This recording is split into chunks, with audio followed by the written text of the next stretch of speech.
comment on vit cette attaque? Comme une agression. C'est vraiment comme une agression. En fait, tu es dans ton intimité. Tu sens que tu es surveillé depuis déjà plusieurs semaines d'ailleurs euh, par des gens qui sont là dans ton système. Et l'essentiel est de garder la tête froide à ce moment-là. La tête froide parce que ce qui nous est venu en tête tout de suite, c'est de garder la sécurité pour le patient. Pourquoi? Parce que tout d'un coup, comme ça, tu te rends compte que ton bloc opératoire, par exemple, les moniteurs, les télévisions sont déconnectés de ce qui se passe. Donc si un chirurgien est en train d'opérer, par célioscopie, il ne voit plus, il n'y a plus de retransmission sur les écrans. Donc il se trouve dans l'obscurité en une fraction de seconde et on ne sait pas lui remettre la lumière.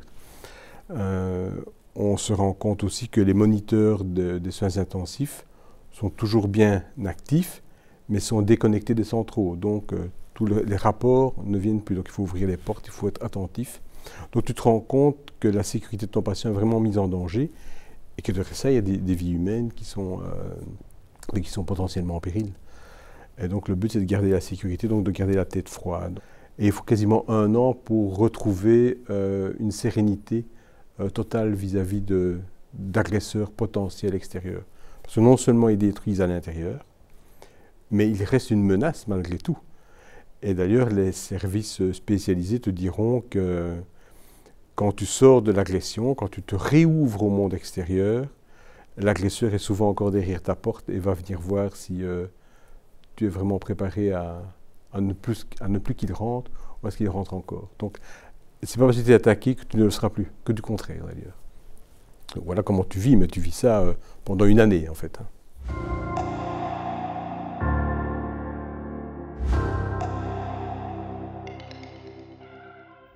Et donc la première mesure, je me souviens avoir prise, c'est de prévenir le 112.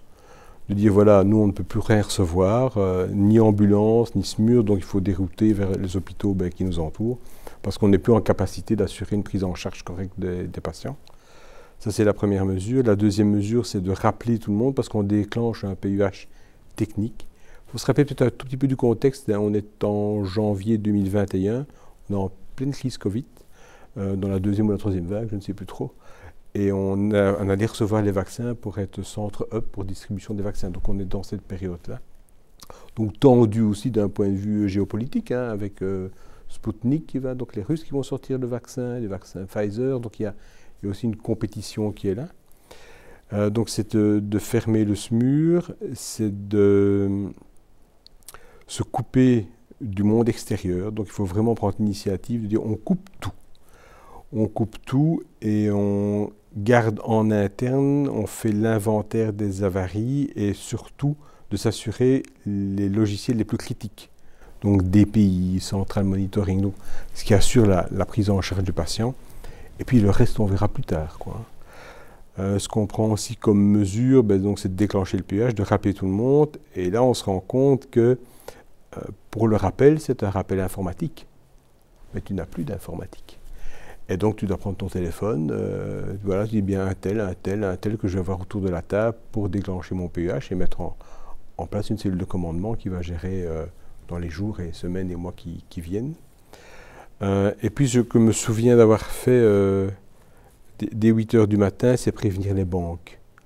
Parce que je me suis dit, tiens, ici, on est peut-être en train d'attirer mon attention sur une grosse panne informatique, pendant qu'on était en train de vider les comptes de l'hôpital. Et donc c'est une des premières mesures à prendre, c'est-à-dire on arrête tout mouvement, toute transaction, in-out, au départ des comptes en banque, parce que voilà, c'est aussi une menace de devoir vider des comptes en une fraction de seconde, quoi. Ça, ce sont les mesures les plus importantes, de rappeler les gens et de communiquer, mais communiquer comment? En faisant un papier, en allant dans une photocopieuse à l'extérieur, en faisant des photocopies, en distribuant dans les services que voilà, on a été attaqué, on demande de mettre en place tous les plans de secours, donc tous les plans B, les trucs de délestage, la façon de travailler en mode dégradé que l'on a prévu. On ne prévoit pas tout. On prévoit des modes dégradés pour certaines choses, mais quand on doit tous les appliquer en une seule fois, ça devient très compliqué, hein, très compliqué.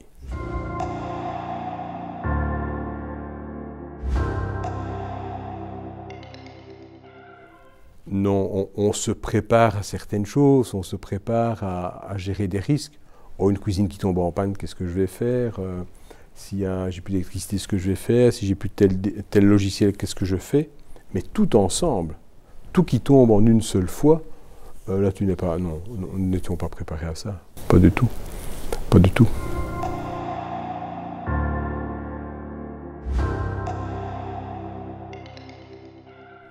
Je pense que c'était le fait de devoir travailler coupé du monde extérieur.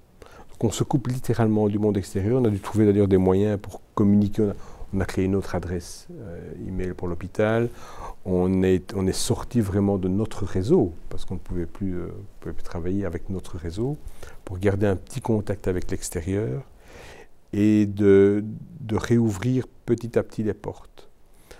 Mais tu ne peux pas réouvrir toutes les portes en une fois. Tu dois d'abord t'assurer que ton système est sécurisé à l'intérieur et donc que ce qui va rentrer aussi de l'extérieur à l'intérieur est contrôlé. Et à partir de là, tu réouvres petit à petit tes portes. Et c'est de faire comprendre aux équipes qu'il va y avoir des priorités. Qu'on ne pourra pas donner la même priorité à un logiciel qui est médical qu'à un logiciel comptable. Et donc, la comptabilité, la facturation, qui est le nerf de la guerre des hôpitaux, mais qu'il faut prioriser, ne sera pas remis sur pied avant peut-être 3 voire 6 mois. Et pendant ce temps-là, il faudra travailler différemment, aller porter ces bandes différemment. Il faudra trouver des alternatives. Il faudra continuer à encoder, mais trouver des alternatives. Et donc, c'est justement la conséquence, c'est de prioriser les choses et d'expliquer aux gens. Donc, et la communication n'est pas facile dans ce genre de crise. Parce qu'il y a des choses que tu peux communiquer, il y a des choses que tu ne peux pas communiquer. Il y a des choses que tu ne peux pas communiquer et pourtant sont importantes pour comprendre les choix qui sont faits. Mais tu ne peux pas parce qu'en même temps que tout cela se met en place et se répare, il y a une enquête judiciaire, donc il y a des contacts qui sont en tout cas pris, en tout cas nous c'est ce qu'on a eu avec les hackers, donc on était en contact avec eux. Mais aussi sur certaines formes, on ne peut pas faire ce que l'on veut comme on veut, on rentre dans une négociation, et donc tu as aussi les forces de l'ordre qui sont là pour t'aider, et tu ne peux pas te dire, tu peux pas communiquer ça à tes collaborateurs parce que tu sais qu'en même temps, tu es regardé par l'extérieur. Et dans l'extérieur, il y a aussi le hacker qui te regarde. Si on prend telle décision, c'est qu'il y a derrière une bonne raison. Et chacun son métier, chacun sur le bateau, chacun a sa part de responsabilité. Et de garder le cap, de garder l'objectif qu'on s'est fixé. La tempête est rude, mais tu dois garder le cap que tu t'es fixé il y a 6 mois, il y a 1 an, il y a 2 ans, il y a 3 ans. Donc, et il faut recontextualiser ce que je dis. On est en pleine crise Covid. Ça ne fait qu'1 an, même pas qu'on est dans le Covid. On est au début des vaccins. Et donc la tension est déjà extrême, quoi. Et donc le nombre de patients qui sont là est important. Des patients qui sont à risque, encore plus à risque que d'habitude, avec des procédures qui ont aussi changé par rapport à il y a 1 an. On commence de mémoire à réouvrir le bloc opératoire, à pouvoir réopérer des patients. Et la cyberattaque nous fait refermer notre bloc. Donc il faut aussi gérer l'émotion qui est autour de ça.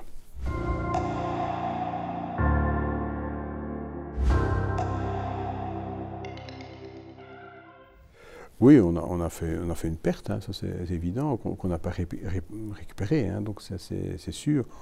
On l'a quantifié, mais pendant plusieurs semaines, on a quand même une activité qui n'a pas pu reprendre comme elle aurait dû l'être. Fermer le SMUR pendant 10 jours, c'est de l'activité qui ne vient pas. Oui, c'est une perte de recettes, ça c'est évident, Et des investissements qu'on a dû faire aussi en catastrophe pour assurer notre sécurité et remettre des remparts dignes de ce nom pour nous protéger. Parce qu'on avait fait un audit de notre sécurité informatique et dans le réseau, on avait fait ça. On était très contents du résultat. Mais vraiment très contents, on était très fiers. Sur une échelle de 0 à 1, je crois qu'on était à 0,8. Je peux donner une quantification, donc j'étais vraiment dans le top. Mais ce qu'on avait oublié de faire, c'est prendre du recul par rapport à cette échelle. Et cette échelle, elle ne va pas de 0 à 1, mais de 0 à 5. 5, ce sont les banques. Et donc, tu vois qu'on était peut-être les premiers, mais les premiers du bas de la classe, quoi. Et donc, on n'était pas sécurisés, quoi. Pas du tout.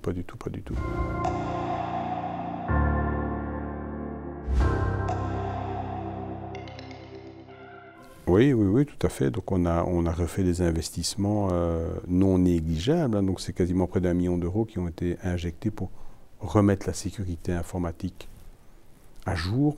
Mais il y a des limites, hein. Le plus gros investissement, c'est dans le SOC, donc un système de contrôle permanent par une société extérieure, euh, donc permanent de ce qui rentre dans notre réseau, quoi, de ce qui vient de l'extérieur vers l'intérieur. Ça, c'est le plus gros investissement qu'on a fait, qui est de l'ordre quand même récurrent annuel de 350 000 euros, donc qui est quand même non négligeable. Mais au moins, on est un peu plus rassuré de ce qui se passe, de ce qui rentre chez nous. Et on a vraiment fait des contrôles, on ne rentre plus quand on veut, comme on veut. On a aussi fait beaucoup de formations pour les collaborateurs, pour apprendre à repérer les mails un peu suspects, pour éviter tout ce qui est phishing, hein. Donc, mais ça, c'est régulièrement qu'on envoie, comme ça, et on fait ça dans le cadre du réseau. Donc on teste nos collaborateurs pour voir jusqu'où ils vont aller. Est-ce qu'ils vont ouvrir le mail? Est-ce qu'ils vont suivre les instructions également? Est-ce qu'ils vont vraiment changer leur mot de passe? Essentiel, c'est de voir qu'il y a quand même encore une frange, un petit pourcentage très faible de collaborateurs qui suivent les instructions qui sont dans le mail, qui ne se rendent pas compte qu'ils sont manipulés. Et donc, c'est de la formation, de l'information permanente. Parce que le risque, il est toujours là. Même si tu as été cyberattaqué, même si tu prends les mesures qu'il faut, après, le risque est toujours là. Il y a moyen de rentrer, ils auront toujours le moyen de rentrer. Enfin.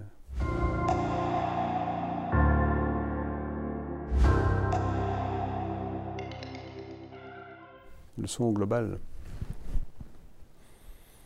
Beaucoup d'humilité, je pense, par rapport à tout ce qui peut arriver, à tout ce qui peut nous arriver. Que le risque, il est toujours là. Il est toujours là. La menace, elle est permanente. Qu'il faut rester donc vigilant tout le temps et en alerte permanente. Donc ça n'arrive pas qu'aux autres. Et quand ça t'arrive, ça fait mal, hein. Enfin, il y a d'autres hôpitaux qui ont été aussi attaqués par la suite. Dont on ne parle pas beaucoup, parce qu'après on n'en parle plus. Enfin, je veux dire, c'est comme l'actualité, il y a un événement, on en parle et puis autre chose. Mais on reste malgré tout avec une cicatrice qu'on met 1 an à cicatriser, à soigner, et qui reste quand même une plaie sensible. Tu sais que ça reste une menace qui est là, même si tu mets des moyens et encore des moyens. Et ce qui est... c'est pas inquiétant, mais ce qui fait réfléchir, c'est qu'on est dans un monde de digitalisation. On construit l'hôpital de demain, l'hôpital de demain, c'est un hôpital digitalisé, donc ouvert vers l'extérieur. Enfin, l'hôpital sort de ses murs et il se connecte. Et les sociétés aujourd'hui, quand ils ont un matériel, ben, ils veulent se connecter pour des mises à jour, pour que sais-je. Enfin, mais chaque fois, ce sont des portes d'entrée potentielles. Donc, on ne rentre pas toujours directement dans ton système. On peut rentrer par le système d'à côté et puis venir chez toi comme ça, hein. Donc, c'est pas... les attaques ne sont pas toujours directes.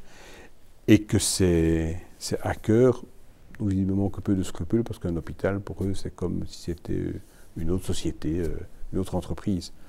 Et ça, c'est quand même... voilà, tu es dans un monde, dans le dark web, qu'on ne connaît pas. Enfin, moi, je ne connaissais pas.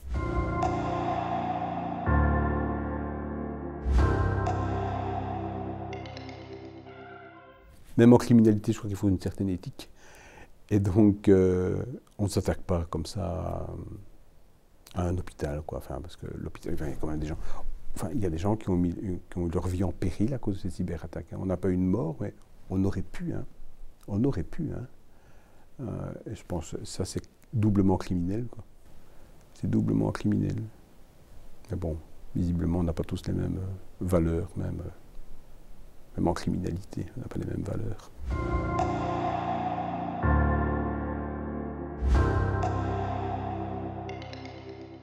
J'ai vu des gens, des informaticiens, des gars balèzes, quoi, pleurer, hein. J'ai eu des directeurs qui ont pleuré parce qu'ils disent mais qu'est-ce qu'on va faire, quoi? On a détruit notre outil de travail, quoi, hein. Donc il y a eu beaucoup d'émotions.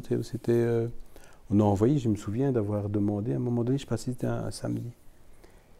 Et une dame qui était au helpdesk me dit mais on est perturbé, vous savez, enfin, psychologiquement on est perturbé. Pourtant c'est une dame qui se livre pas beaucoup, quoi. Et nous, depuis, je suis en train de passer à côté de quelque chose. Et j'ai demandé au psychologue, patron des psychologues, j'ai dit, viens, mets ton bureau dans le service informatique et promène-toi et discute avec les gars. Ah ben, je te jure qu'il en a sorti des choses. Hein. Enfin, c'est ton travail, hein. C'est comme si je mettais le feu à tout ça. Hein. Tu dis, qu'est-ce que tu fais demain, quoi. Enfin, et les gars, il y a des gars, c'est le métier, c'est de protéger l'hôpital et ils se voient là comme ça. Waouh! Tout d'un coup, envahi de l'extérieur. Et tout le monde débarque. Hein. Le CERF débarque, la PJ débarque. Enfin, et tu dois garder le contrôle, hein, parce que tu dois garder le contrôle de ton entreprise. Hein.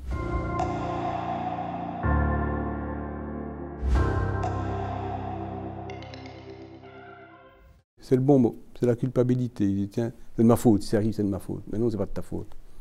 C'est pas de ta faute. Enfin, dire, c'est l'autre qui t'agresse, ne l'oublie pas. Hein. Enfin, il fait quelque chose d'interdit. Hein. C'est l'autre qui passe au-dessus de l'interdit. Hein. C'est pas toi. Hein.